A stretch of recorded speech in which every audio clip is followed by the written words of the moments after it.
Hello and welcome to today's webinar. On behalf of Eurotransport and Simpleway, I'd like to thank you all for attending. I'm your moderator, Craig Waters, editor of Eurotransport magazine.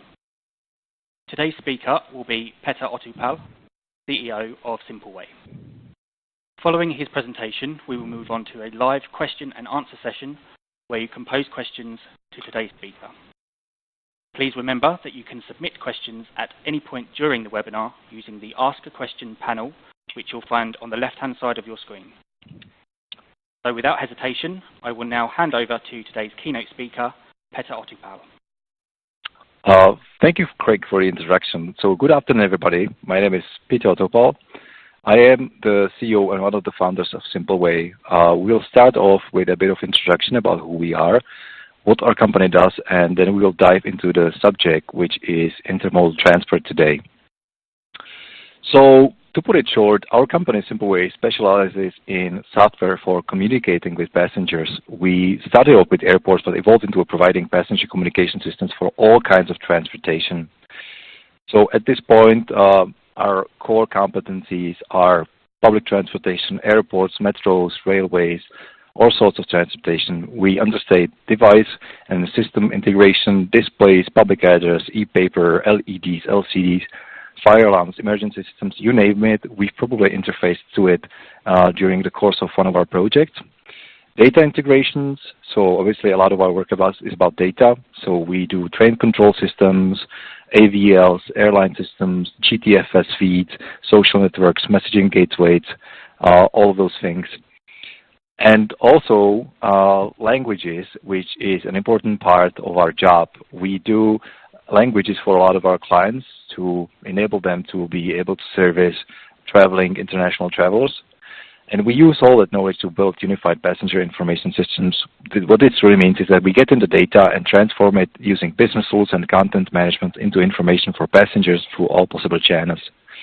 By using all of these channels of communication, the displays, the PI, the mobile phones, and social media notifications, you provide peace of mind for the travel and also countless benefits for the operators, such as better on-time performance. Our clients come from all regions and range from small metros to large international airports. And we have gained considerable amount of experience in making sure that the passengers are well informed at every point in their journey, regardless of the type of transportation they are using. So the topic of our webinar today is intermodal travel. So what is it? Well, it's formally defined as a principle that aims to provide a passenger using different modes of transport in a combined trip chain with a seamless journey. While this is a bit of an awkward definition, the core idea is extremely simple and represents something that we all kind of always expected from public transportation. It means that regardless of where my journey starts or where I'm going, all parts of it will connect into one seamless, effortless experience with no hiccups whatsoever. It also means that I will never struggle to figure out what tickets to buy, that I will never miss my connection, and also that I will never get lost during a transfer. And these are just three simple examples. There's obviously much more here. All of this sounds natural, but it turns out that it is very hard to get it all done right. And there are many reasons to do that, some of which we will talk about later in the presentation. So what modes of transport are we considering as relevant for intermodal transport? In our eyes, everything. Trams, buses, metros, planes, taxi ranks, ferries, public bicycle hire schemes, and so on. It doesn't really matter. Really all modes of transport. The more channels available, the greater the flexibility and the customer will have in terms of time of departure, cost of journey, environmental impact, and journey duration. So why do we think that intermodal travel is important? As we all see that our world's population is constantly growing. Taking London as an example, in London there is close to 8.7 million people in one city. And it has grown just over 600,000 people during the last 5 years. That's a massive increase. And as cities are turning into sprawling metropolises, the population continues to grow, but the roads do not. Cars are still the most popular form of transport for many, as they provide the freedom and the flexibility. However, in built-up cities, such as Hong Kong, Los Angeles, and London, traffic is a disaster. It can lead to hundreds of hours wasted sitting idly in your car, not working, not relaxing, not spending time with your family, not doing anything productive in general. All of this has a serious impact on quality of life in cities.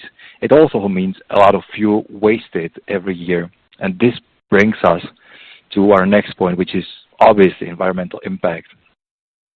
I'm sure you are all aware that countries around the world are looking into decreasing their carbon emissions. Many protocols were signed, such as the Kyoto Protocol, Paris Agreement, and promises were made to cut emissions drastically. An example of more concrete step is the recently announced London diesel tax of £24 per day for diesel car owners living in the center of the city. While this might be seen by many as a drastic measure, I'm sure more initiatives such as this will follow worldwide. And as we see this, and as this is all happening, the growth of the cities is unlikely to stop, but at the same time, the current strategy is unlikely to be able to sustain the quality of living and environment we are used to expect from cities. While there are some quantum leaps on the horizon, such as autonomous vehicles and Hyperloop, which might be impactful in these areas, none of them will magically solve all of these problems. They will merely become part of the system. The same is true for vehicles powered by alternative fuels, such as fuel cells or electricity. While these to some extent lessen the environmental problem, they won't solve the rest of the issues. And one potential solution to these problems is providing an alternative in the form of accessible, functional intermodal transport. We must respond by providing several connectivity options that will work as one and create travel experiences which offer at least the same level of quality and comfort as your personal vehicle. If we succeed in doing that, we will create a future in which our citizens will enjoy at least the quality of life we do enjoy now. So why is it that we are nowhere near to a global seamless intermodal experience today? Well, cities face a rather large amount of challenges in ensuring intermodal travel is fully functional. For example, governmental issues, bureaucracy, operational issues, and also legacy problems. What makes the situation even worse is that we are combining numerous groups with different interests and opinions. It can take a long time until all parties are satisfied and an agreement is found. An example of one of these challenges is the revenue sharing model. This is a especially hard problem to crack. One solution that satisfies everyone involved can be sometimes almost impossible to find. The bad news is that the political issues are here to stay. That is ultimately the price we all pay for being in a system where public voice still somewhat matters. On the other hand, the public does not know what they want a lot of the time until they've tried it. But if the public is unaware of such options, there will be no push for the introduction. The good news is that technology is rapidly improving. Everything is becoming more advanced and cheaper at the same time. The expectations of the passengers is that transport will be also easier and more reliable as a result. Well, while the technology definitely can't solve everything, it can improve the comfort of passengers a lot. So, as we're going through this, I hope that we all agree that seamless intermodal travel is a pretty good idea. But to make it happen, somebody is going to have to take the lead. So who should be taking the lead and charge for the intermodal revolution? Well, we have three entities to focus on. So let's first start off with the citizens. As earlier discussed, oftentimes they're not aware of what's available. The early adopter community might be, but in a public discourse, they're not really the majority voice. However, the citizens are becoming very frustrated with the current state of things. So yes, they will be ultimately a moving force, but they have to be educated about the possible options. Or the government. Yes, they have a duty to their citizens of ensuring the highest possible quality of life, and this includes, of course, the ability to travel through their city or country without any constraints. Or can it be the private sector? While the private sector excels at innovation its ability to push through projects with major societal impact is limited by the hand of the government and the opinion of the public. So obviously, to get anywhere, a cooperation of all mentioned parties is required for success. In our eyes, there are three pillars that are key for successful implementation of intermodal transport: organizational integration, operational integration, and physical integration. To some extent, these three areas are interconnected, but this separated model presents a good framework for trying to tackle all the issues. So let's start first with organizational integration. In our opinion, there needs to be an independent, unbiased authority given the reins to connect different agencies. Through this impartial umbrella, authority decisions can be made more easily, solutions found, and fully coordinated. Without an independent authority, the separate parties may never ever find an agreement on, for example, a revenue sharing model. The authority must balance the commercial interests of the operators with the needs and expectations of its citizens. Oftentimes, this authority is created by the state. Examples include Transport for London, or in Frankfurt, the company connected to stakeholders is RMB. It is their responsibility to collect fares and distribute to the right organizations. Operational integration, well, that's another big challenge to do properly on a city level, but this becomes a much larger undertaking on a national or international scale. The number of interest groups quickly increases, and new additional challenges like languages, data roaming charges, currencies, and security pop up. All of these factors work against the customer expectation of seamless travel. And I'm sure we've all been there. We have all arrived in a foreign country, finding ourselves staring at a multitude of different ticketing machines, trying to figure out not just how to get from point A to point B, but also what fare to buy from which operators. Many of us, unfortunately, just gave up and went to the nearest taxi stand. City public transport systems can be sometimes notoriously hard to use for people who didn't grow up in that particular city. And I like to think that I'm an experienced traveler, but I still dread the encounter with new ticketing and fare systems during my travel. It should be not like that. And bad network planning and scheduling creates a different type of challenge. You might find yourself in the middle of nowhere, hopelessly trying to figure out how to transfer to your next stop with no comfort and hours to spare. To prevent such disasters, it is imperative that the planning and coordination is to the highest degree. And this can be only achieved through open collaboration and information sharing across all the operators involved. And this is our favorite chapter, obviously, because we're a passenger information systems company. And still, it is a huge challenge for intermodal transport to ensure that information is distributed in real time from transport companies to passengers. In a fully functional intermodal system, it is essential that any information about any situation reaches the passenger at the right time, at the right place, and ideally even in the right language. Such situations can't just include regular operations, but have to include also all sorts of irregular situations, delays, cancellations, emergencies, planned disruptions, and special events of all sorts. I don't know, a football match or anything like that.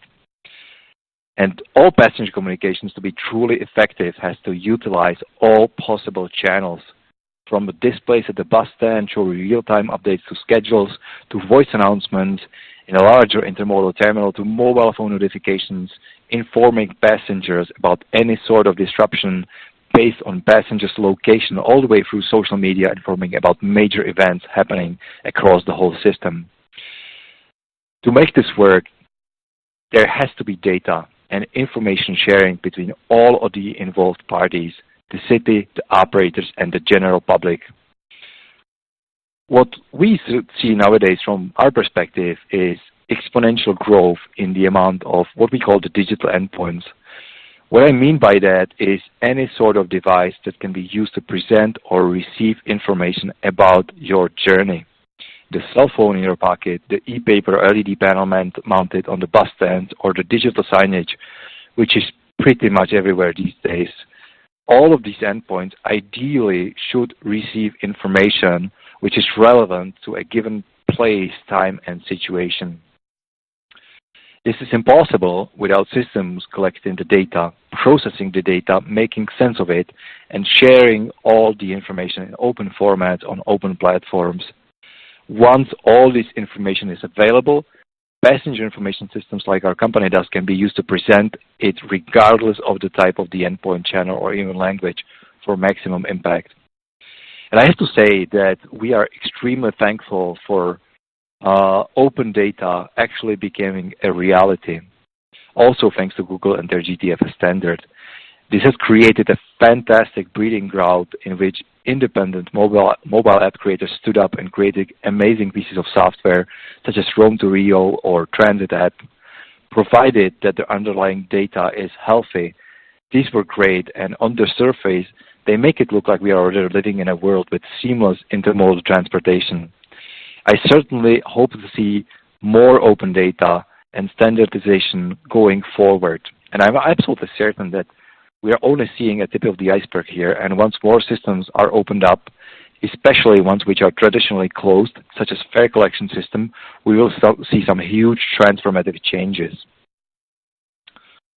Okay, moving on into an area which might be little less exciting for our company, but it is nevertheless extremely important as well. So the third pillar, the physical integration. While this one might sound easy and intuitive, as we'll all see, there are many things that can go wrong and completely break the travel experience. The issues we are dealing with here range from architectural and facility design to pure aesthetic problems. All of this is done to alleviate the stress connected with transferring between different modes of transport or network operators. This is achieved by station design, convenient walking paths, short distance, and also by offering amenities such as shops and retail and all those things that you can basically utilize to waste time while waiting for your connection to pop up. If you look at all the challenges mentioned, the organization, the operation, and the physical integration and transfer between different modes of transport or even operators is a particularly good example where all these worlds collide. It presents a practical combination of network, schedule, fare, and physical integration that has to be applied carefully to work out for the passenger. Furthermore, the trend is to make the stations and transfer hubs more than just a waiting room, but rather transform them into social spaces and shopping areas. Now, I would like to share this rather unfortunate example of physical integration gone wrong from our backyard here in Prague, Czech Republic. It is really demonstrative of what can go wrong. While opening up a new metro station connecting the travelers to the airport, the planners unfortunately forgot to include an escalator. So while waiting for the technical solution, they had to deploy a soft solution in the form of a lucky student with a part-time job of carrying up the luggage from the underground up to the base station. And as this is the stop for the airport, I'm sure you can imagine that means a lot of luggage and a lot of passengers. While the escalator was installed sometime later, the whole situation received a lot of bad press worldwide and could have been avoided by proper planning of physical integration. So mass, that's a huge buzzword, and we all know that buzzwords move the world these days. And there is one in our particular industry which is worth mentioning as we're approaching to this conclusion of our presentation. Mass, mobility as a service, does present a logical evolution, but also to some extent at this point in time, it is a utopian future, especially for larger scale availability. The term appears in the news more and more, and basically this initiative strives to remove the norm of personal vehicle ownership and instead provide a service of completely seamless, automated door-to-door transport. at the click of a button on an app, an autonomous vehicle may arrive, collect you and others on the way, and bring you to your destination in a timely manner. On other occasions, this would be a on-demand bus, a public bike hire scheme, or a metro, a train, or even a boat, and a whole host of potential transport possibilities based on your selection preferences. Some days you might be feeling more active, some days you might be in more of a rush, some days you might be more lazy. Some days you might be even concerned about your carbon footprint. Technically, it really just is an evolution of a functional, seamless, intermodal travel concept enhanced with a subscription-based payment model. And projects for mobility as a service have been successfully tried in several different Scandinavian cities, such as Helsinki and Stockholm. And they have been a big success and have greatly increased the use of public transportation in these cities. The subscription-based payment schemes that have been provided thus far have been priced at around $300 a month. That's a really good number if you consider all that is involved. But would you give up your car for this? The car that you own and is standing in front of your house, it still offers you more freedom and considerably less hassle. In theory, that is. It is tempting that, though, when you consider the savings involved, because an average car costs its owner around $9,000 a year, while at the same time he could be saving over $5,000 a year compared if he was using mobility as a service subscription type of thing.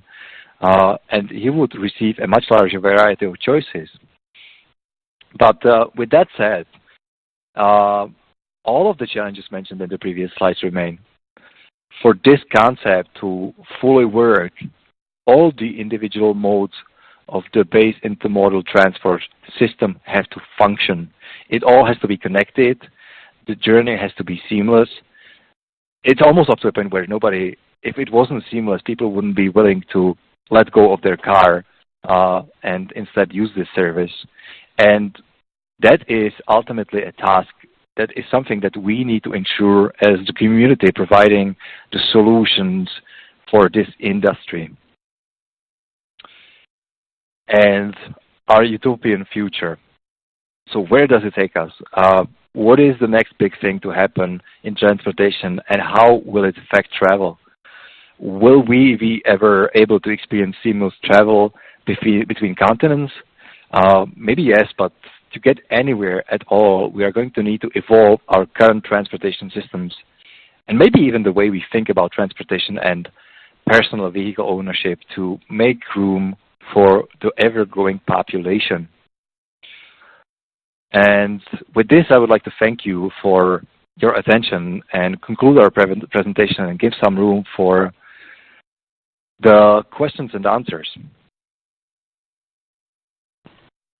That's great. Thank you very much, Petar, for that excellent presentation. We now have the pleasure to introduce our Q&A session, where Petar and his colleague, Kian O'Sullivan, will take the time to answer some questions. Don't forget that you can still submit your questions using the Ask a Question panel, which you'll find on the left-hand side of your screen. So let's take a look at the first question. Somebody is asking here, is there a best practice city model of an integrator for multiple modes? Who would like to answer that? Give us a second. We need to look at that question. Can you please repeat it? Oh, we see it. Is there a best practice model of an integrator for multiple nodes?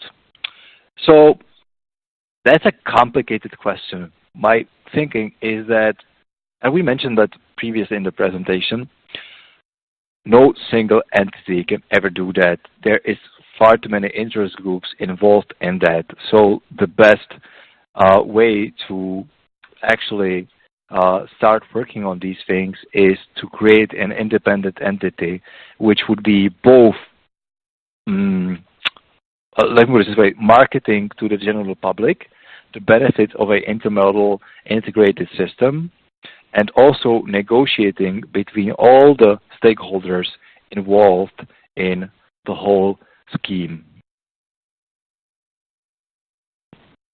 Great, thank you very much.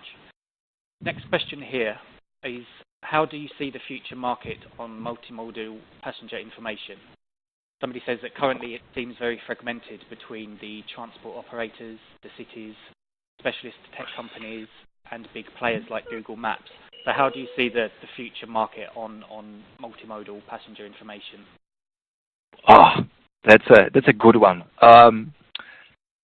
So the only way forward, in my mind, is open data. There's no better thing you can do. There will be always way too many operators, stakeholders, and all of these entities involved, and no single entity can solve all of these things.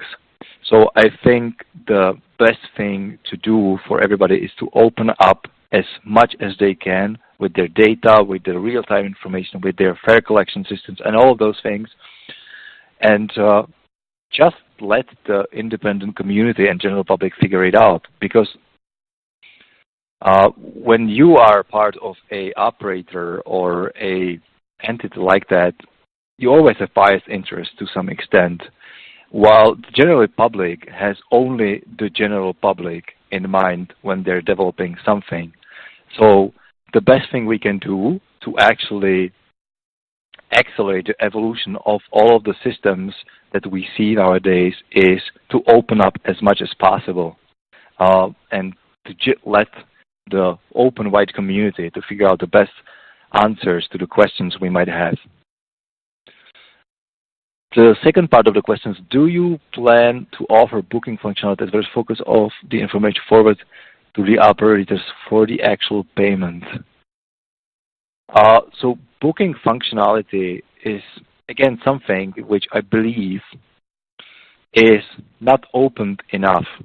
While we see open information about schedules and all of those things shared, then there is not a reliable way to share booking and fare collection schemes and all of those things. And I'd like to see that going forward. Excellent, thank you. Somebody is asking next, why do you think MAST is utopia? Who would like to answer that? Yes, I'd love to answer that one. So I believe it's not a utopia on a city scale, or even might be on a country scale, but on a worldwide or even international scale, I think it is a utopia, because to work with all of these stakeholders and basically figure out all of the questions which are somehow left in the space between all of those entities, that's a hard problem. And I would say it is a utopia in the next 10 years or 15 years. But as the world is evolving, we will obviously somehow get there later down the road. But at this point in time, I think it will take some time. I have my colleague Keen. He wants to also chime in on that subject. Hi, I'd like to just say that it comes down to efficiency as well. So, you have the current system with the single model use of cars for every person. So when you're thinking about efficiency, it comes down to, can MAS have ride sharing, e-hailing, car sharing? It's really all about making sure that less cars are on the road if more cars can do the job of 3 or 4 cars. It's about reducing congestion and as well as that emissions. It's a big help for environmental impact, and as well as just costs. As Peter talked about earlier, the cost for having 1 car on the road for every single person, $8,700 compared to the monthly subscription. It's utopian in sense of cost savings and emissions and congestions in our eyes. Excellent, thank you very much. Next question here. How can a GPS tracking system be created inside a tunnel? Ooh, a technical question. I love technical questions. It turns out it's very complicated because GPS was never, ever supposed to work in a tunnel. So there's a couple of ways to actually do that. But to be frank, I haven't seen a successful implementation yet. So we've seen solutions based on beacons, and as wireless connectivity such as LTE networks and 3G networks and Wi-Fi is being put into tunnels, is coming into place. There obviously are other solutions based on some sort of triangulation based on the access points, but the solution and the clean solution which will be working is still somewhere hanging in our future. But there are definitely things which we can do. What this really comes down to is the use case that you're trying to solve, and do you really care, like exactly where you're in the tunnel, or do you care about the fact that you're like, let's say, 60% between the starting point and the ending point of the tunnel? Obviously, these things have to some extent worked on our car GPSs and all of those things. Do we really need a better solution, say for public transit? I'm not really sure about that, but it's a thing which has some solutions, and I think a lot of the solutions are to some extent sufficient for what we need from it as companies or entities which are generally working in the passenger information space. Great, thank you very much. The next question here, what is the hardest barrier to tackle to fully deploy MAS, and do the operators win or lose? So, win or lose? I'd say that's to be determined.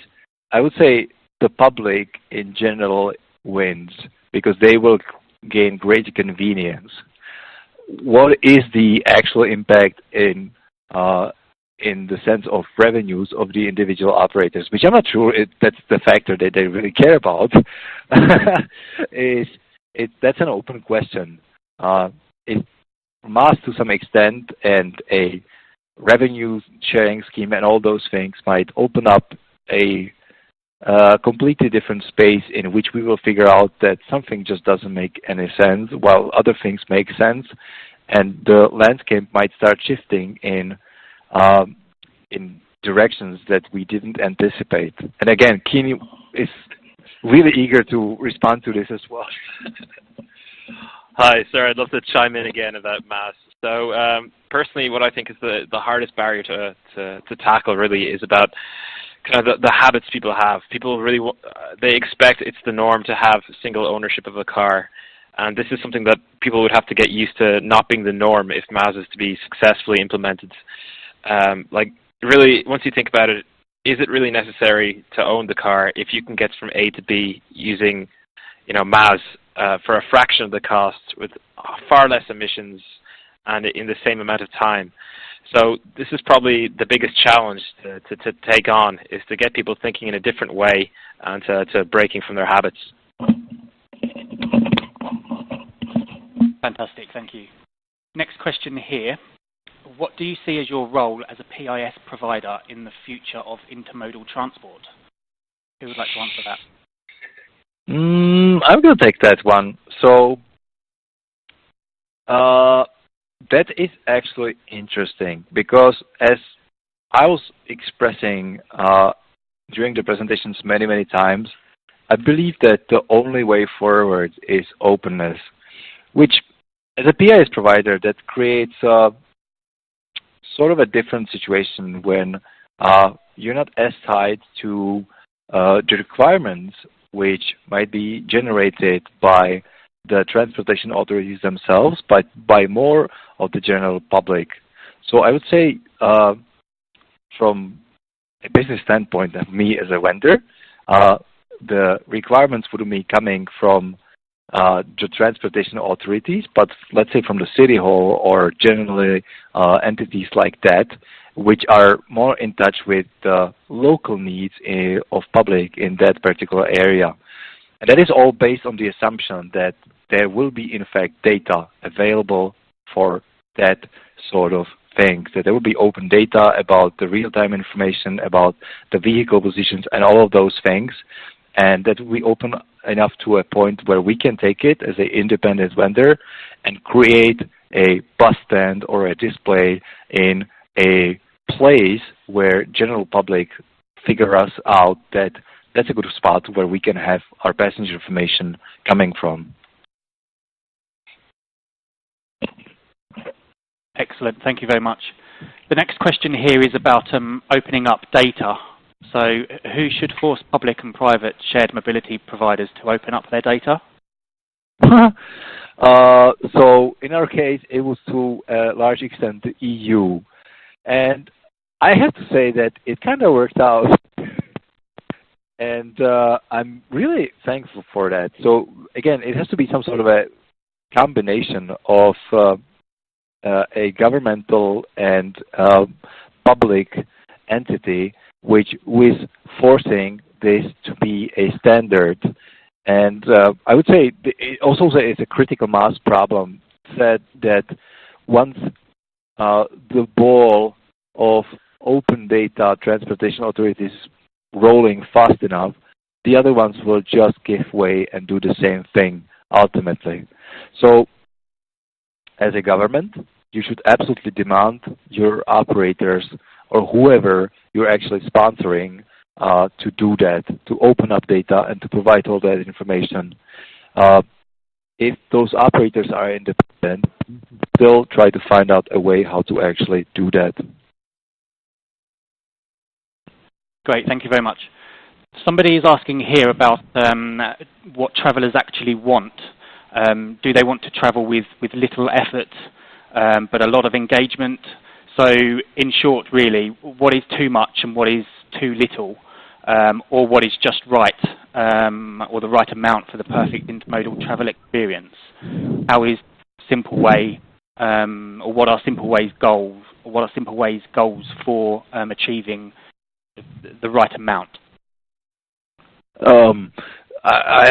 I have to be frank here. I'm not sure I understand what is meant by engagement here, but I think, as I mentioned before, intermodal travel is really a basic idea which is aligned with our expectations of as a passenger. So the more, the merrier. I don't want to figure out all of these problems between switching between different sort of modes of transfer and operators and whatnot. I want this really to feel like if I was hopping on my car and taking it from point A to point B without having to care about basically anything at all. So I would say the more the merrier, and that's really it. Great, thank you. Next question here. How can we effectively use intermodal ticketing in metro rail networks? So, if the assumption is that metro rail networks are one type of operator, then let's say you have a metro rail operator which is handling part of the transit system for a given city, then intermodal really means that you're cooperating with the other operators in that area, and there will be buses for sure. There will always be buses, and basically everywhere the metro rail system can be built up.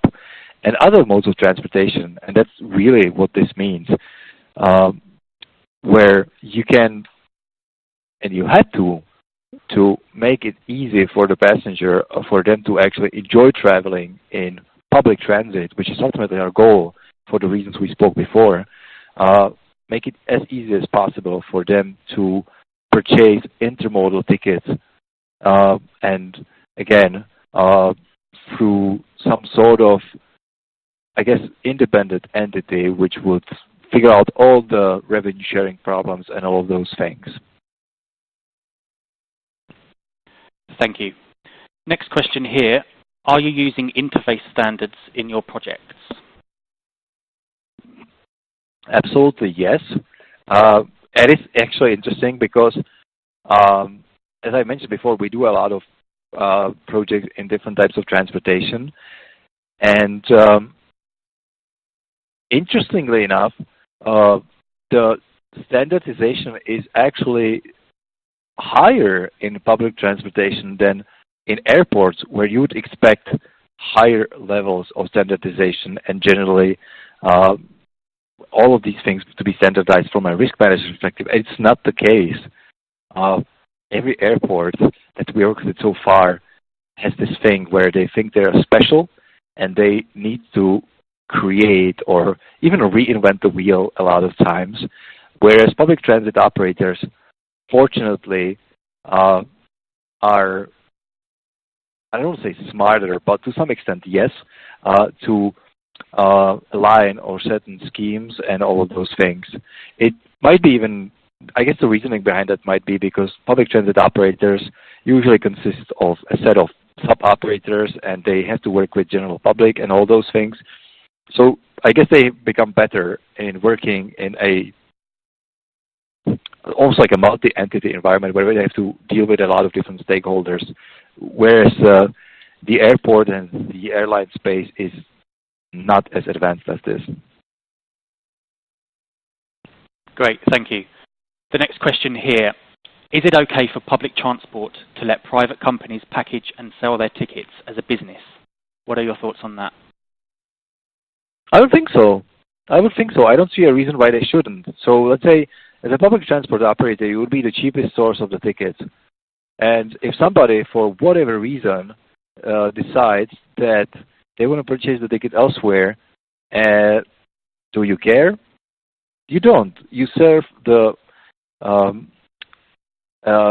you serve generally a purpose of serving the general public, right? And you have a certain goal, and ultimately, you shouldn't care as much about who's selling the ticket to the end customer, provided that you get a sufficient amount of revenue from it. Do you want to chime in? He's good. So I guess we're good with that question.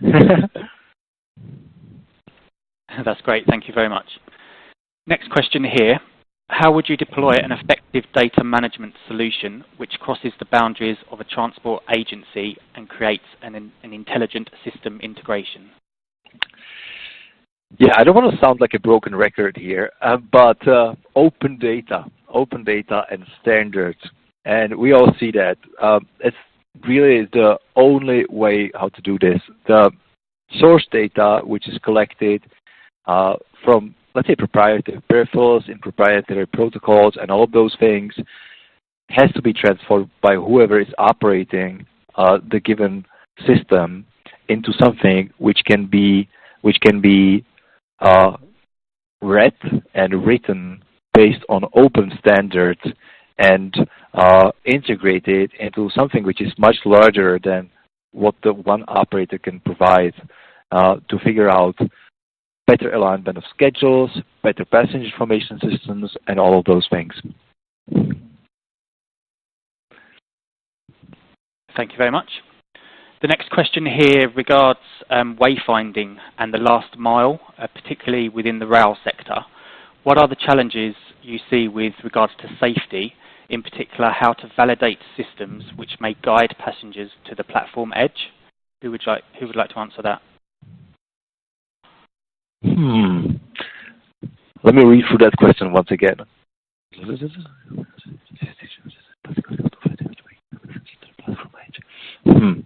It's a technical question. I'm going to say openly that this is not our area of expertise, so I can give you only my subjective opinion on this.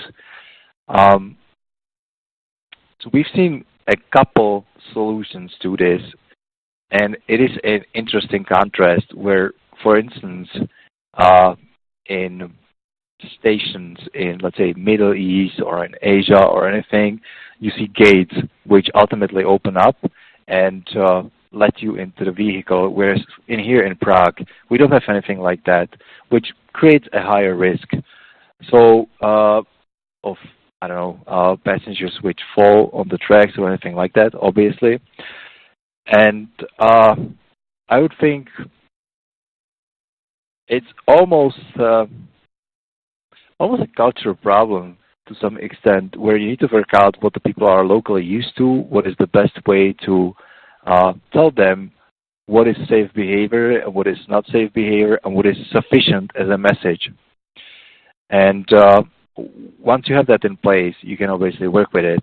And also, you also have to understand demographics, how many people are traveling in your system. So I would guess that you have to look at all of these factors and figure out if whatever you're proposing is a sufficient solution for the given station, for the given transportation system.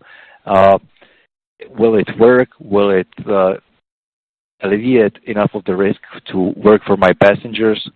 So that's my response. Great, thank you very much. Next question here. Can more be done, in your opinion, by the operators to utilize technology, for example, mobile phones and tablets for communication? And what about the privacy issues there?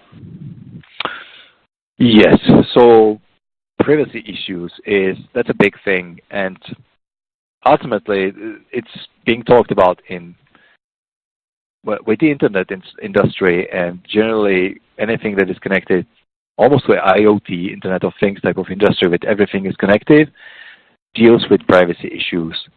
And there are studies and sciences which look into that and figure out how to properly anonymize those data. And I think ultimately we will arrive at reasonable solutions which will provide data which have still great value, but at the same time hide the personality or the behaviors of the passengers themselves. So obviously, as an operator, you're trying to collect as many data as possible, and everybody's trying to collect as many data as possible, up to a point where it's ridiculous today. Everybody wants to pretend your next step. But you should be reasonable about things. And if you're reasonable and look at proper ways how to anonymize the data, then you can create sort of a counterweight, because the ultimate passengers want real-time information. And what better way to actually get the real-time information than from the passengers in the field? Excellent, thank you very much. The next question here, for a European-wide seamless intermodal transport system, when do you see this becoming a reality? Would you say in 5 years' time, or perhaps 10 years' time? What are your thoughts? I'd love to say it's going to be in 5 years' time. I'd even love to say it's going to be in 10 years' time, but Europe is big, and while EU will be pushing for things like this, and because they make sense from an environmental perspective, from a population perspective, and from all those perspectives, this takes a lot of effort. And even just if you were to count all the independent operators that are out there in Europe and think through how much time you would actually need to actually talk to each one of those, you would arrive at a ridiculously high number. So how would you actually go about that? How would you create a independent platform for which these people or these entities would collaborate? So I would say we absolutely want to go there, and it's going to take a lot of time. And I hope we'll get it as soon as possible. But as I said, there's a lot of entities to get to talk to each other and figure out some sort of global solution. Of course, thank you. Next question here. What do you think about a mass solution for cities like Delhi and Mumbai? Sorry, do you think a mass solution is suitable? Passing on to Kian here. Hi, Kian again. So I'll jump in every time there's a mass-related questions anyway, because it's something I feel pretty strongly about. So yeah, I think really for cities like Delhi and Mumbai, it really is a great solution. So, you know, we talked previously about congestion issues and environmental issues, and there's not really many places that there's more congestion than Delhi and Mumbai. So if you're to have an app, for example, which has fully operated different preferences between bike sharing, bus, on-demand buses, automated vehicles, this could really, really bring down the congestion. As we always keep saying, less cars on the road means less congestion, less emissions. And I think in Delhi and Mumbai, for example, it would be a great thing to have, you know, proper bike sharing systems in place, and definitely more buses and less cars. Excellent, thank you. Somebody is asking here, or kind of saying, really, that they attended a conference recently. Mass Global in Finland, there's Quixit in Germany, and similar mass solutions in Sweden expected within 2 years. Do you think that's the right timescale? Sure, I'll take that again. I was actually at this conference in London as well last month, and it really was fascinating stuff. So I'd encourage anyone who's interested to check out WIM. So they're a Finnish company. Unfortunately, I don't get any royalties or commission for sending people onto their website. It's a pity, but they've done some really interesting trials in Finland and Helsinki, where they've successfully trialed the mass systems. They've greatly increased the transportation numbers using public transport. Got a lot less cars on the road, and for a subscription-based business model of $300 a month. We keep saying about the savings that are there for MAS. So really, in the next 2 years, yeah, I could see it being an initiative in Scandinavia. Do I see it being brought into Ireland, for example, in the next 2 years? Unfortunately not, but really in the Scandinavian countries, they really are driving this mass revolution. So I can't say for certain, but I'd really hope for it to be the thing to use in the next 2 years, all right, in Scandinavia. Great, thank you, Kian. Next question. Is there a profitable business case for long-distance intermodal information and ticketing that would create a win-win situation for all stakeholders involved? For long distance, I would say at this point in time, not. For anything that we consider like, let's say across Europe, that would actually work out. But ultimately, what business case are we talking about? Do you consider the passenger a stakeholder? Do you consider the general public a stakeholder? If you do, there's generally a business case involved. If you do consider only the transportation authorities, as I've said before, the potential here is to create a bit of a level playing field where as the information is actually shared and all of those things are happening, it will probably be to some benefit of ones, but not to the others. So somebody will win, somebody will lose. I would say it's a natural order of things. Excellent, thank you. We've got time here for one last question. Can we find resources in order to help us start working towards multimodal journey planning? I think that's a good question to end on. I believe so. I would say there's plenty of companies which are handling or working on multimodal journey planning based on open data. And if you provide open data, and if all the operators that are involved in your systems provide open data, then you can actually start building that, and the companies or vendors which could help you out with that will definitely take good care of you. Kim would like to chime in?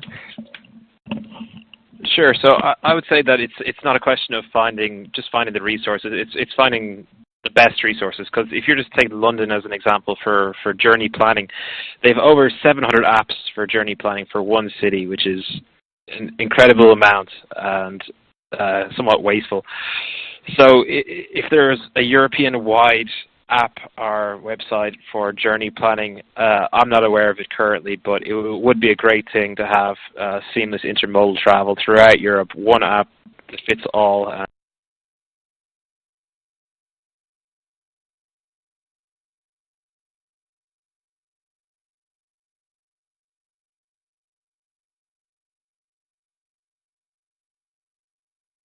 Hello? Hello? Roy? Hello? Yes, we can hear you again. Can you hear us? We can hear you.